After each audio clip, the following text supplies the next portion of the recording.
Assalamu alaikum. Dear students, today we are going to start the second lesson. The title of the lesson is An Encounter of a Special Kind, which is written by Mr. Tapan Mukherjee. An encounter of a special kind. Here encounter, मुलाकात या मुकाबला हम कह सकते हैं और इसी तरह से इंग्लिश में हम लेंगे an unexpected meeting और सेकंड वर्ड है a special kind यानी खास किस्म की मुलाकात या खास किस्म का मुकाबला. Now see the first para. My father was a medical professional working for a private company in Raniganj in West Bengal.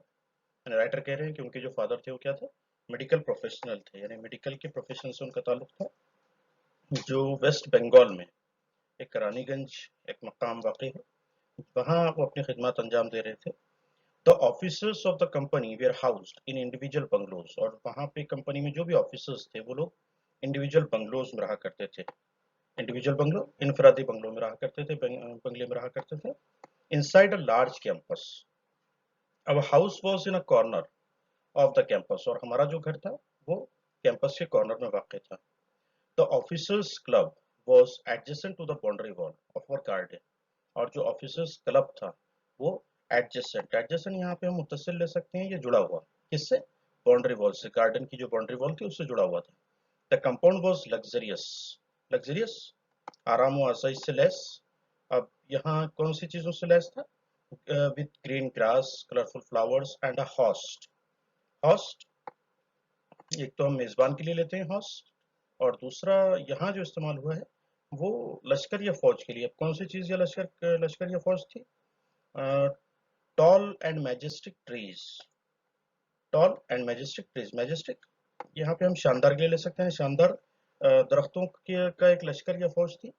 The seasonal vegetables in the kitchen gardens of the households and the magnificent trees constantly attracted squirrels and many species of birds.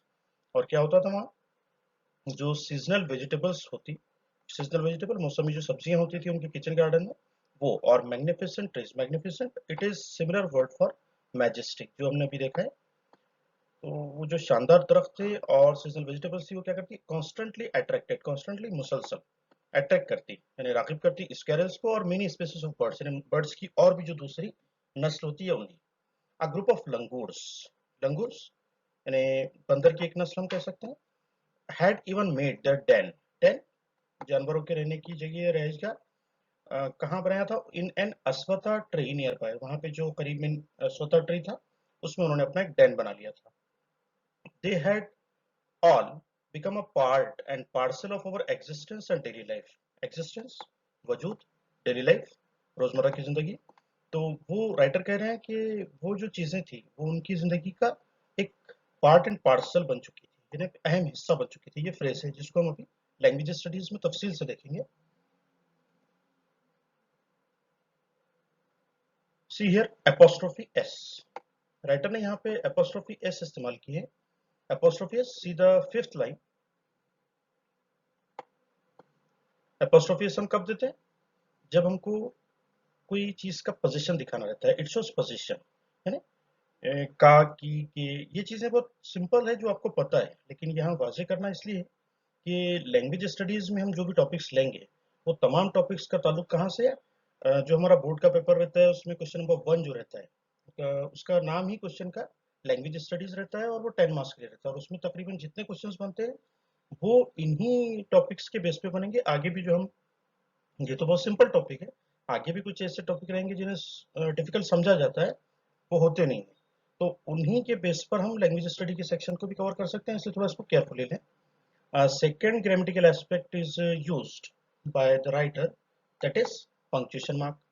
punctuation mark आपको पता है, punctuation mark जिस तरह से हम full stop punctuation mark में आता है, कहाँ पर लगाते हैं हम, जब कोई जुमला हमारा मुकम्मल हो जाए तो हम क्या करते हैं, फुल स्टॉप लगाते हैं. वैसे ही राइटर ने एक पंक्चुएशन मार्क इस्तेमाल किए हैं. You can see the last fourth line, words के बाद क्या इस्तेमाल हुआ है, पंक्चुएशन मार्क इस्तेमाल हुआ है. It is called semicolon. Semicolon, the semicolon is used to connect two complete sentences and to show that they are related. यानी सेमीकोलन किस लिए इस्तेमाल करते हैं, कि दो मुकम्मल जुमलों के दरमियान में इस्तेमाल करते हैं और वो क्या ज़ाहिर करते हैं कि दोनों जुमले एक दूसरे से मुताल्लिक़ हैं। इसी तरह से एक और ग्रामेटिकल एस्पेक्ट और ग्रामेटिकल थिंग यूज़ की गई है राइटर के ज़रिए से, क्या? फ्रेज़। अभी हम आपको ये नहीं बताएँगे कि फ्रेज़ क्या होते हैं और क्यों, क्योंकि हमने पिछले क्लास में उसे तफ़सील से देखा है। यहाँ पे एक फ्रेज़ इस्तेमाल हुआ है, see the last second line, a part and parcel. Here part and parcel is phrase. Here, what we considered it for this phrase? An essential and integral component, यानी एक अहम हिस्सा। यहाँ जैसे कि राइटर ने जो इस्तेमाल किए हैं, they had all become a part and parcel of our existence and daily life, यानी वो क्या हो चुके थे, उनकी एग्जिस्टेंस और डेली लाइफ के अहम हिस्से हो चुके थे। इसी तरीके से हम दूसरा एग्जांपल ले सकते हैं, hard work and struggle are the part and parcel of successful people. इसी तरह से आप भी कोशिश करो कि कुछ इस तरह के एग्जांपल्स बनाइए और जो भी हम लैंग्वेज स्टडीज के सेक्शन में हम देख रहे हैं वो तमाम को अपने नोटबुक में नोट करें, क्योंकि ये इंपॉर्टेंट है और इसी के बेस पर हम अपनी लैंग्वेज को इम्प्रूव कर सकते हैं।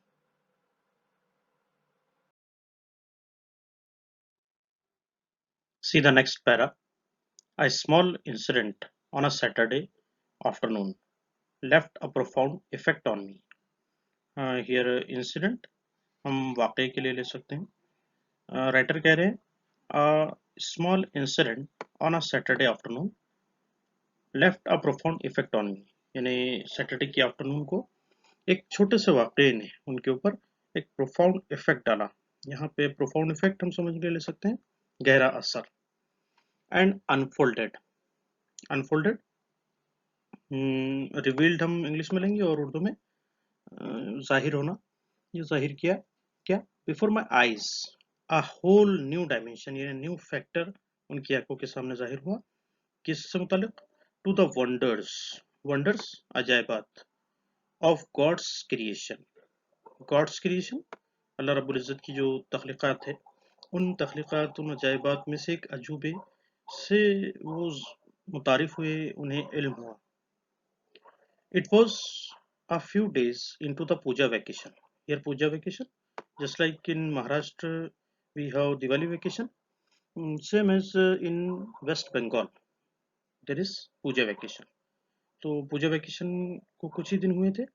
Just like for any other child, यानी दूसरे बच्चे की तरह, the holidays provided an opportunity for me to become engrossed in various magazines and story books published especially for children in the festive season। यानी writer कह रहे हैं कि हॉलीडेज ने मुझे प्रोवाइड किया था अपॉर्चुनिटी, अपॉर्चुनिटी मौका, for me to become engrossed, यानी engrossed हम यहाँ पे लेंगे बहुत ज़्यादा बिजी हो जाने के लिए, मैं हो जाने के लिए, किसमें, in various magazines and story books publish specially for children in the festive season. Festive season यानी फेस्टिव जो त्यौहार के जो सीजन्स होते हैं उसमें मैगजीन्स और स्टोरी बुक्स पब्लिश की जाती है, उसमें बहुत ज़्यादा मसरूफ होने के लिए उनको एक मौका मिला था। Now see the third para, after a hearty lunch यानी सफिशिएंट लंच हम बोल सकते हैं, बहुत उम्दा लंच के बाद क्या होता, my parents and my younger sisters lay down for an afternoon nap, यानी उनके पेरेंट्स और यंगर सिस्टर्स जो थे वो आफ्टरनून नैप दोपहर के खाने के बाद जो हम आराम करते हैं तो वो भी उसी तरह आराम करते। And I settle down with a story book, और मैं बैठ गया, किस लिए, किसके साथ, स्टोरी बुक के साथ। द क्वाइट आफ्टरनून खामोश दोपहर presented the perfect backdrop for reading and adventure stories, यानी वो जो खामोश दोपहर थी उसने क्या किया था, परफेक्ट बैकड्रॉप तैयार कर लिया था, पेश किया था। बैकड्रॉप पस मंजर के लिए हम लेते हैं, किस लिए परफेक्ट बैकड्रॉप तैयार हो चुका था, for reading and adventure stories.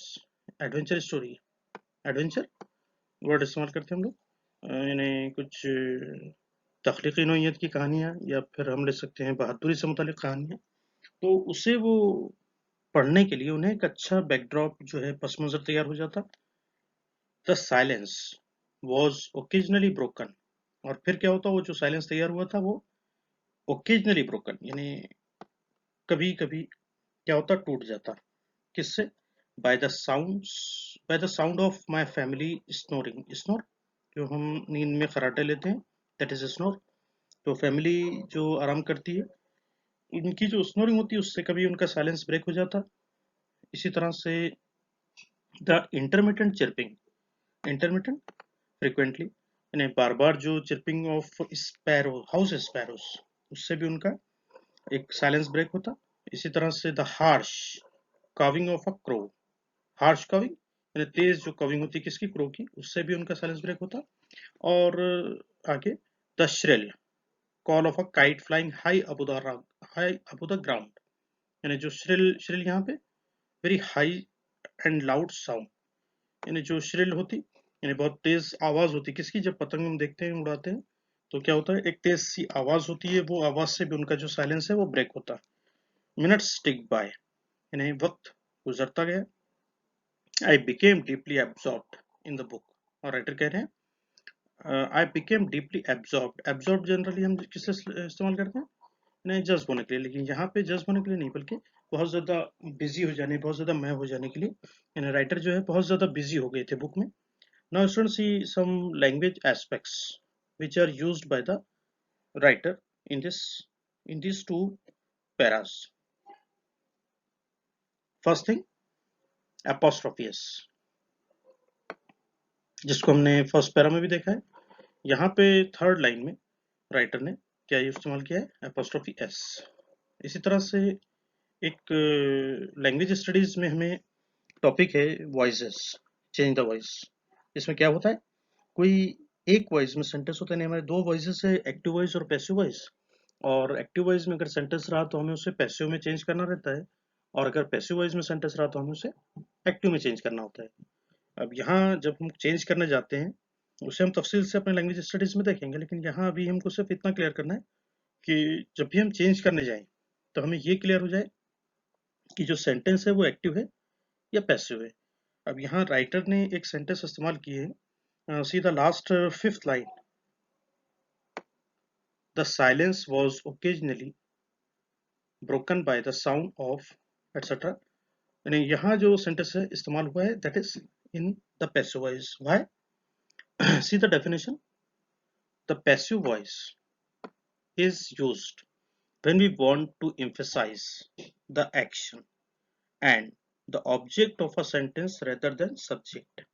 यानी क्या होता है, जब हम क्या करते हैं, सब्जेक्ट की बजाय किसी ऑब्जेक्ट को और वर्ब को ज्यादा एम्फसाइज करें, जोर दें, तो वो जो जुमला है वो जुमला कहलाएगा पैसिव वॉइस। इसको और भी हम आसानी से समझने के लिए, क्योंकि हमें जब चेंज द वॉइस करना है तो हमारे सामने जो भी सेंटेंस आएगा उस सेंटेंस को पहले हमें पहचानना है, और उस पहचानने के लिए हमें आपको एक बेसिक आइडेंटिटी दे रहे हैं कि अगर वॉइसेस के पॉइंट ऑफ व्यू से आप सेंटेंस को पहचानना चाह रहे हैं तो आपके सामने जो सेंटेंस आया है, see at that sentence once again, the silence.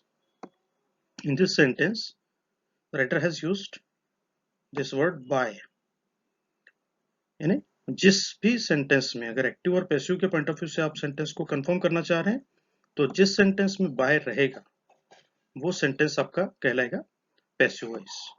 कभी कभी ये होगा कि बाय नहीं है फिर भी वो पैसिव वॉइस है, उसे हम अगली लैंग्वेज स्टडीज की जो अलग से क्लासेस रहेगी उसमें हम उसको क्लियर करेंगे। लेकिन यहाँ अभी हमको क्लियर क्या करना है कि वॉइसेस के पॉइंट ऑफ व्यू से अगर हम सेंटेंस को कंफर्म कर रहे हैं तो जिस सेंटेंस में बाय रहेगा वो सेंटेंस को हम पैसिव कह सकते हैं, वो सेंटेंस पैसिव में रहेगा और उसको हम एक्टिव में चेंज कर सकते हैं।